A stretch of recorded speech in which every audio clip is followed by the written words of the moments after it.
So I'm gonna begin with loading up. Hey guys, so for today I'm gonna be making a thick dubstep growl, and it sounds something like this. So I'm gonna begin with loading up an instance of Serum, because frankly, who uses any other plugin anymore? And I'm just gonna copy over our MIDI note, and this is what it sounds like as of now. Yeah. So I'm gonna start by choosing a wavetable. For this one, I'm gonna use the glossy wavetable from Echo Soundworks Jack Q.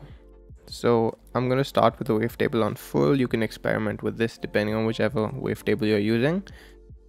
And all the modulating in the sound is gonna be done with LFO1. So I'm gonna take that, drop that onto the wavetable position, and I'm gonna turn it back around that much, minus 35, sure. And then put my volume onto 0 and put the LFO on that too. So now if I play a note, that's what it sounds like as of now. So I'm going to put this on a trigger mode or envelope, you can choose. That means whenever you press a note on the keyboard, it'll start the LFO cycle. So I'm going to give it a shape sort of like this, like a shark's fin.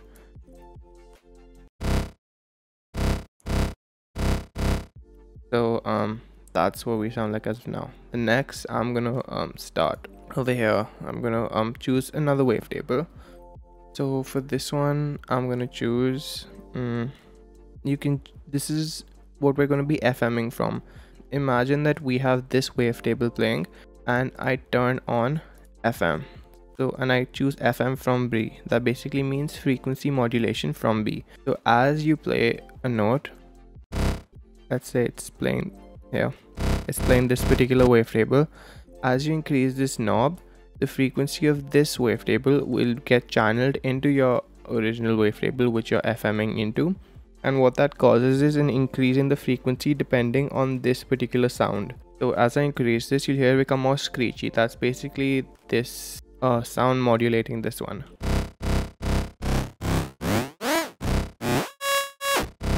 So that's what FMing is. I don't think I explained it too well, but you can just, if you really want to know what the exact definition of FMing is, I guess you can find another tutorial for that. So I'm gonna choose mellow but unstable. This is the wavetable which I want to go with. And one thing you should choose when you use wavetables to FM with, you shouldn't use really complex wavetables. You can just experiment, but I like using more simplistic wavetables. Like this is kind of simplistic, it's more like a sine wave, so that's what I'm going with.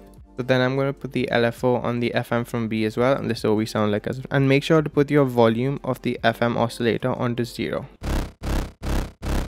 Next, in the warping method of B, I'm going to choose sync, no window. And I'm going to use the LFO again and warp that a little. So what this does, it controls this window and it controls the number of wavetables per cycle. Basically, as you increase this, the pitch increases of this particular wavetable. If you increase the octave of the modulating sound and change around the notes, the FM sound also changes. So I'm going to leave it around 2 octaves up and 7 semitones. Next, under the noise section, I'm going to choose bright white. This is a pretty basic noise, and again, modulate the level up. I'm going to start with our filter. So I'm going to turn this on, and what I'm going to choose is to filter the output of A and the output of the noise oscillator by choosing that. Next, I'm going to turn on key tracking. What that means is, depending on whatever note on the keyboard I press, the filter's cutoff gets changed. I'm going to bring the cutoff to around 470 Hz. Whatever, that's fine. I'm going to use the LFO to go up a little. Oh, I forgot. Yeah, the filter type we're going to be using is a high notch filter. So I'm just going to use the high notch 12. Where is that? There. High notch 12. Then I'm going to up the resonance, which is this peak over here. It gives it a vowel sound, and modulate that going up as well. Then again, I'm going to take the frequency, which is it's this notch over here, and modulate that going down. It sounds like this. Yeah, that sounds fine. Now next, what I'm going to do is I'm going to turn on my sub oscillator and modulate the level again with this. Then when we move over to the effects, one thing you'd want to do is you turn on direct out so that the sub does not get affected by any of the processing which we do in the effects section. You can also turn on mono and legato so that when we're playing two notes at the same time, it only plays one of them and it doesn't make a weird sound. And then as a pitch bend range, I usually leave it on +12 and -12. We move over to the effects section. I'm gonna start with adding some distortion. So I like the diode 2 distortion, and then under the diode 2, what I'm going to do is I'm going to leave the mix slightly lower because it's quite a strong distortion, and use the LFO to modulate it up. Same thing with the drive, like this. So that gives it a whole lot of grit, and that's kind of already shaping the sound. Next, I get a phaser, putting the rate down, the delay down, this delay up, the depth I'll leave it on there and turn the mix down. Then again with the LFO, I'm just going to modulate these like something like this. Basically you should just experiment and just throw on random modulations. That's what I did, and then see whatever sounds cool.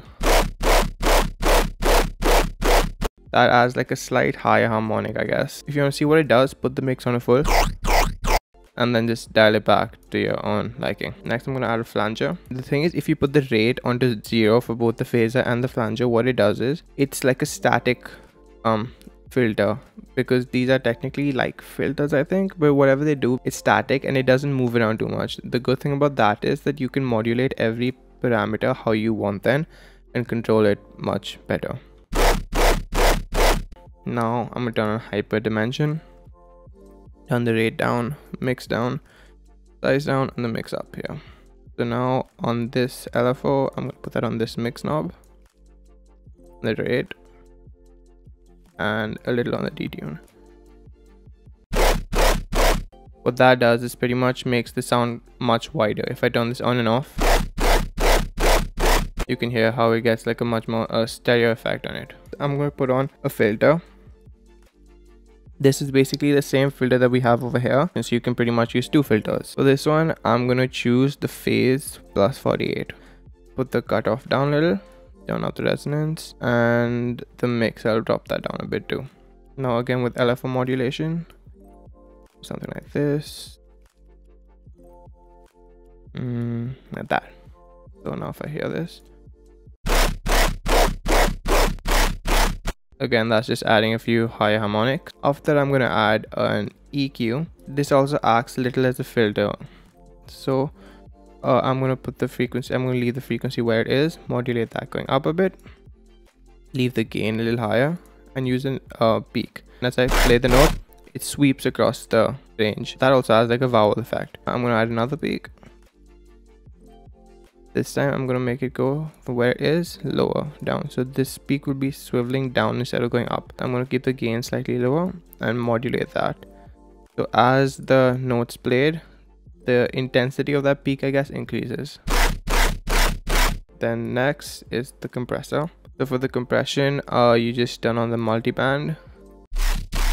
That just glues the whole sound together and makes it sound much nicer. It's pretty much like OTT in Serum, and just turn up the gain so that you get a louder output. Last in Serum itself is the reverb. So I just add very slight reverb to get a very it helps if you are really short reverb with low mix. It gives you a metal, like it sounds as if it's echoing off a metal surface, I guess, because here you get that really short sustained aspect, so that you can control however much you want. If you don't want that, you can turn it off. Then one more thing which I do, there's no need for you to do this, but you can just set it up if you want. Take one of your macro knobs and put that onto the sync of B, and I named mine Squeal. As I increase this, the sound will get more squealy, I guess.